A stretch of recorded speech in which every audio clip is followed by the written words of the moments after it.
अनेक भक्तों का यह निवेदन आया है कि नव वर्ष के उपलक्ष्य में कोई ध्यान विधि दी जाए, और इसके साथ साथ उन्होंने एक जिज्ञासा भी की है कि शराब पीकर जो लोग हुड़दंग करते हैं और नए वर्ष का स्वागत करते हैं, क्या यह सही है? हो हंगामे के साथ आधी आधी रात के बाद तक नाच गाना शुरू होना और सुबह तक चलना। तो इस नव वर्ष के स्वागत पर भी कुछ कहिए और हमें कुछ ध्यान विधि भी दीजिए। सबसे पहले तो मैं उनकी जिज्ञासाओं का शमन करना चाहूँगा कि जिसमें उन्होंने ये जानना चाहा है कि अनेक लोग नव वर्ष का स्वागत शराब पीकर और नाचते गाते हुए करते हैं, तो क्या वह सही है? तो सही और गलत को एक बात के माध्यम से जानिए कि जो हमारा जीवन है ना, ये निम्नतम सत्य से लेके उच्चतम सत्य की यात्रा का जीवन है। अब जो लोग नव वर्ष पर शराब पीकर नाच गा रहे हैं, नव वर्ष का स्वागत कर रहे हैं, अभी उनके जीवन का सत्य यही है। यदि उनसे कहकर देखिए आप कि आप नव वर्ष की शाम को बैठिए, भजन कीर्तन कीजिए, प्रभु का नाम लीजिए, तो वे आपको बेवकूफ़ कहेंगे, ना समझ कहेंगे और कहेंगे कि ज़रा हमारे साथ तो आओ, थोड़ी शराब पियो, नशे में झूमो, नाचो कूदो, तब आपको मालूम पड़ेगा कि असली मज़ा किस में है। ये शराब पीकर झूमने में है या केवल ये बोरिंग भगवान का नाम लेकर कीर्तन करने में है। अभी उनका सत्य वह है। तो जो जिस सत्य पर जी रहा है, उस सत्य पर ही वह उस आनंद को प्राप्त करता है। मूल रूप से तो सभी परमात्मा का आनंद प्राप्त करना चाहते हैं, ये बात जान लीजिए। अब होता क्या है, वो विभिन्न प्रकार के साधन खोजते हैं, क्योंकि साध्य है परमात्मा और उस तक पहुंचने के साधन बहुत प्रकार के हैं। अब जो भक्त हैं वे उच्चतम साधनों का इस्तेमाल करते हैं, भजन कीर्तन ध्यान इत्यादि, वे उनके साधन हैं। और जो अभी इस मार्ग पर नहीं आए, उनके साधन शराब, नाच गाना, कूदना और इत्यादि ऐसी हल्की हरकतें करना कि जिनको भक्त बर्दाश्त नहीं कर पाते, लेकिन उनको बर्दाश्त करना चाहिए। क्यों करना चाहिए? क्योंकि अभी जिस तल पर वे नृत्य कर रहे हैं, मूल चीज़ एक देखिए आप कि कोई भी आयोजन किसी भी प्रकार का हो रहा है, उसमें नृत्य की प्रधानता है। नववर्ष का भी जो लोग स्वागत कर रहे हैं, नवयुवक या अन्य कोई भी वर्ग, शराब पी रहे हैं, नाच रहे हैं, खूब कूद रहे हैं, तो उनमें एक समानता है सभी में कि सभी में नृत्य तत्व जो है ना वो प्रधान है। कोई पार्टी है उसमें नाच चलता है, शादी है नाच गाना है, कोई भी उत्सव है, समारोह है, उन सभी में नाच और गाना ये दोनों चलते हैं। अब ये जो नृत्य और गायन है, इसके अब तल अलग अलग हो जाते हैं। अपने तल के हिसाब से प्रत्येक जीवात्मा अपने आनंद को, अपनी अनुभूति को अभिव्यक्त करती है, उन साधनों का चयन करती है जिन साधनों के माध्यम से वह अपनी उस अभिव्यक्ति को साकार रूप दे सकती है। अब एक बात सुनिए, जीसस को जब सूली दी गई तब उन्होंने एक वचन कहा था कि हे प्रभु, इन्हें क्षमा करना, क्योंकि ये नहीं जानते ये क्या कर रहे हैं। कभी सोचा आपने इस वचन के ऊपर कि ऐसा क्यों कहा? वे कह रहे हैं कि जो उन्होंने मुझे सूली दी, इससे भी उच्चतम कोई कार्य था जो वो कर सकते थे, उसको न चुनकर उन्होंने इस मार्ग को चुना कि मुझे सूली दे दी जाए। तो इन्हें क्षमा करना, इन्हें पता ही नहीं है इन्होंने किया क्या है। तो जो अभी उस तल पर जीकर इस यात्रा को कर रहे हैं, उन्हें अभी बोध नहीं अमृत का। अभी उनके लिए यही अमृत है, यही जो विधि है उनकी, इस तरह से अपने को भुलाकर, शराब के नशे में खोकर नाचना गाना कूदना। अब नव वर्ष पर जो भक्त ध्यान विधि मांग रहे हैं, उनको भी मैं यही ध्यान विधि दे रहा हूँ, नृत्य ध्यान विधि। उनको नाचना है, राम का नाम केवल बैठकर लेना और नाचते हुए लेना, दोनों में ज़मीन आसमान का अंतर है। मीराबाई ऐसा झूम के नाची थी कि घुंघरू ही टूट गए। सोचिए कि कैसे नाची होंगी कि घुंघरू टूट गए। वह नाच कैसा रहा होगा कि घुंघरू भी साथ नहीं दे पाए और उनको भी थक हार कर टूटना पड़ा। महाप्रभु चैतन्य, रामकृष्ण परमहंस इत्यादि अनेक भक्त हैं इस श्रृंखला में, अनेक भक्त कि जब भक्ति का अतिरेक हुआ तो वह नृत्य में प्रकट हुआ। नृत्य एक ऐसी ध्यान विधि है कि जिसके माध्यम से आप परमात्मा को कई गुना बढ़ाकर अनुभव कर सकते हैं। अब यदि केवल शांत बैठ के ही आप केवल नववर्ष का स्वागत करें तो कुछ भी नहीं होगा, लेकिन उसी नववर्ष को अपने अपने आधार पर आप नृत्य का रूप दीजिए। कोई भी चीज़ बुरी नहीं है, ना वो निम्नतल बुरा है। वे लोग जो शराब पीकर नाच गा रहे हैं, कूद रहे हैं, उछल रहे हैं, हो हा ही कर रहे हैं, वह भी गलत नहीं है। गलत कब होता है? जब उस सब के अंदर एक अमर्यादा आ जाए, अनुशासनहीनता आ जाए, कुछ ऐसा आ जाए कि जिससे दूसरों का नुकसान हो रहा हो। व्यक्तिगत स्वतंत्रता वहीं तक दी जा सकती है जब तक कि वह दूसरे की स्वतंत्रता में बाधक सिद्ध ना हो।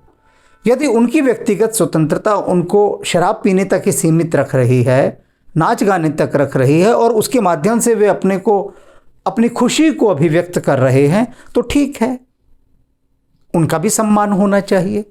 जिस दिन वे उस तल से थोड़े उच्चतम तल पर उठेंगे तब वे स्वतः ही उसको छोड़ देंगे, उसको पकड़े नहीं रहेंगे।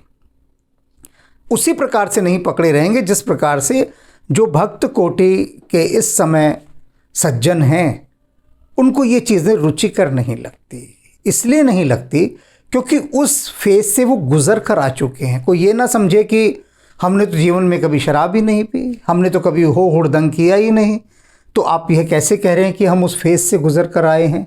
निश्चित रूप से किया होगा। इस जन्म में नहीं किया होगा तो पूर्व जन्मों में, अनेक जन्मों में किया होगा, क्योंकि ये सारी यात्रा, प्रत्येक यात्रा कीचड़ से होकर चलती है। आज जो शुद्ध बुद्ध आत्मा होकर उच्च आसन पर बैठा है, जो भी बैठा है, निश्चित रूप से पूर्व जन्मों में वह इन सभी चैनलों से होकर गुजरा है। ये सारे चैनल शुद्धिकरण के चैनल हैं।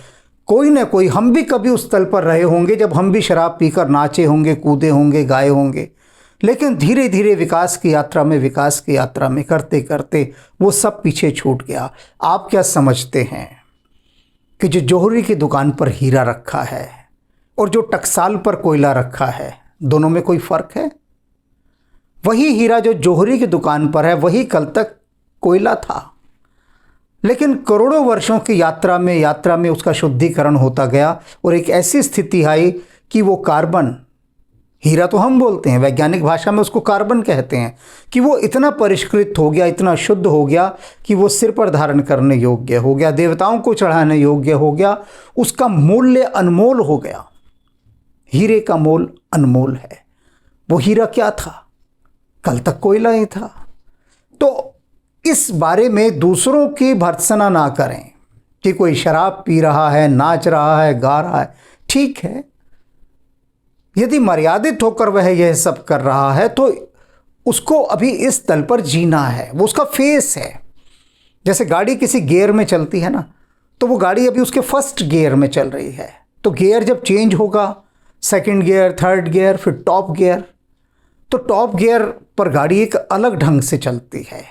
तो जिनके टॉप गियर पर गाड़ी चल रही है वे यह ना कहें कि देखो फर्स्ट गियर में जिनकी गाड़ी चल रही है वो कितने पिछड़े हुए हैं। नहीं, शुभकामनाएं दें उनके लिए कि उनकी यात्रा, उनका गियर भी जल्दी बदले। वे उस तल से, वो जो सत्य का वह तल है जिस पर वह जी रहे हैं, क्यों सत्य का तल है वह? क्योंकि उसको उन्होंने सत्य माना हुआ है और मानकर उसी प्रकार से उसका आचरण करके, व्यवहार में लाकर उसको जी रहे हैं।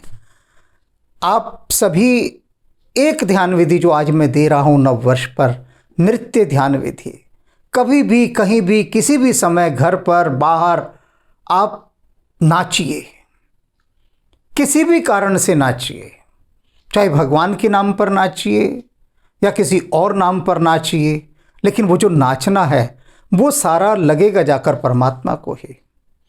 परमात्मा यह नहीं कहेगा कि आप जो नाचे फिल्मी गानों के ऊपर उसे मैं स्वीकार नहीं करता, परमात्मा उसे भी स्वीकार करेगा।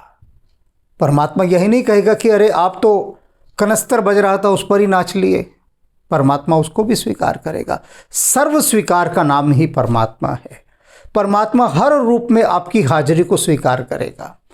वह ये नहीं कहेगा कि इसने बॉल पेन से हाजिरी लगाई है तो मैं स्वीकार नहीं करूँगा, और इसने 1000 रुपये के पेन से हाजिरी लगाई है तो मैं स्वीकार करूँगा ना। किसी भी पेन से हाजिरी लगाओ, हाजिरी लगना, ये जो नाच है ना, नृत्य है, ये समझ लीजिए आपकी पेन से लगी एक हाजिरी है। कैसी भी लगा दीजिए, किसी भी पेन से लगा दीजिए, नृत्य महत्वपूर्ण है। नृत्य करते करते करते करते करते एक ऐसी स्थिति प्राप्त होती है कि जो आपके जीवन का अनावश्यक है वह छूटने लगता है, वह गिरने लगता है। यह नृत्य की विशेषता होती है।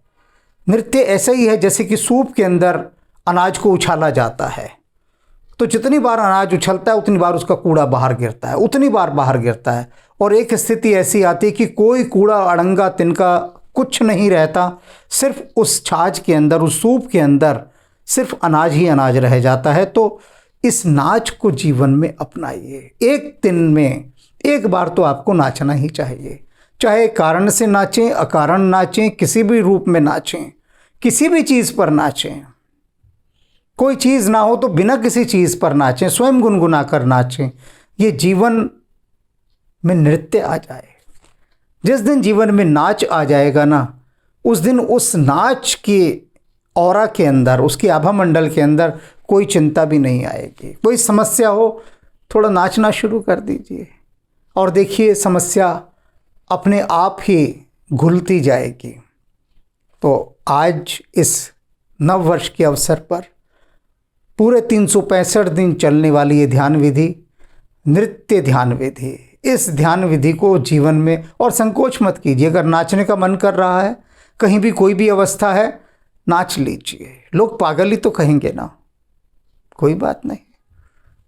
मीरा को तो बहुत कहा लोगों ने पागल, बावरी कहते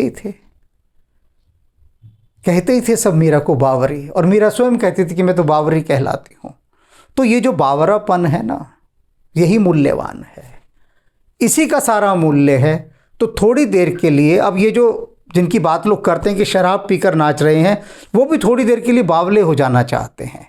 तो अंतर इतना है कि आपको बावला शराब के नशे में होकर होना है या होशपूर्वक होकर बावला होना है, बस इतना भेद है। अगर आप होशपूर्वक बावले हो सकते हैं तो इससे सुंदर कोई बात नहीं है। सभी के लिए ये नृत्य उनके जीवन में एक ऐसा नाच भर दे कि आनंद ही आनंद हो, ऐसी हमारी प्रभु से विनती है। चलिए, प्रवचन तो बहुत हो गया, कहना सुनना भी बहुत हो गया, तो अब थोड़ा नाचने की ओर चलें, थोड़ा नृत्य ध्यान कर लेते हैं। क्योंकि अब ये जो पल हैं, अब जिस नृत्य के पल की मैं बात कर रहा हूँ, इसे सभी तल के लोग कर सकते हैं, प्रत्येक कर सकता है, किसी भी स्थिति में हो वह कर सकता है। कोई यहाँ पर कैटेगरी नहीं है कि शराब पीने वाला नहीं करेगा या भक्त करेगा, सभी के लिए है, क्योंकि सच्चिदानंद घन रूप तो सभी के लिए हैं। तो आइए, उठिए और थोड़ा नृत्यमय हो जाइए। अब जो मैं आपको कीर्तन ध्यान सुनवाने जा रहा हूँ, यह 1968 का है, 1968, और इसे विदेश से आए एक सन्यासी ने रिकॉर्ड किया था, जो भारत में ध्यान करने आया था हिमालय यात्रा पर, और उसने देखा कि साधुओं की कुछ टोली कीर्तन कर रही है, और वह भी उनके साथ होकर मतवाला होकर खूब नाचता रहा। और उस समय उसने ये रिकॉर्डिंग की थी। दुर्लभ रिकॉर्डिंग है, ये आपको कहीं नहीं मिलेगी, क्योंकि इस रिकॉर्डिंग को एक महायोगी ने अपने पास रखा हुआ था हिमालय में।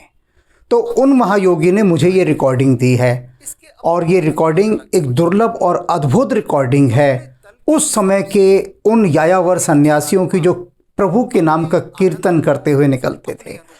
और इस कीर्तन पर आप नाच कर देखिए। मैं फिर कह रहा हूं कि किसी भी वर्ग का नाच ले, कोई भी नाच ले, कैसा भी नाच ले, किसी भी स्थिति में नाच ले, बिना किसी कैटेगरी के। ये नहीं कि कोई पुण्यात्मा इस पर नाचेगा, पापात्मा नहीं नाचेगा। यहाँ कोई आत्मा का सवाल नहीं है, किसी भी आत्मा का, ना पुण्य आत्मा ना पाप आत्मा, कोई है ही नहीं। बस सिर्फ कुछ ना होकर, ना कुछ होकर, शून्य होकर, बस इस कीर्तन ध्यान में हमें डूबना है, उतरना है, नाचना है, लीन हो जाना है। और जैसे लट्टू घूमता है, फिरकी घूमती है, फिरकी के समान नाचना है इस दुर्लभ कीर्तन पर।